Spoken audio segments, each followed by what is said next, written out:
Challenge is on. Here we go. Round one.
So look how sharp this is. It's called scalping. The bucket's wore out. Look at this. Ain't like Let's Dig's new machine, I'll tell you that. You don't get too much move. You get so much movement in here. You got to be real finesse. But third time's a charm. Use my sockets. For everybody that doesn't think this egg is real, she's a real. So I'm gonna call out Andrew Camarata also. Digging Live 21.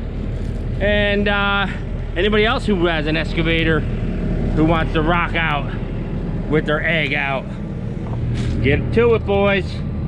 That's how it's done. So the scalping is here. Like I said, this is like a razor knife. Like a new bucket is this fat here. It's up here, so it's like a 1-inch piece where the egg will sit nice. You just touch it. This was wicked sharp, so it made it tough. And the way my teeth lined up, they were right here off to one side. The tines on the bucket definitely wasn't ideal.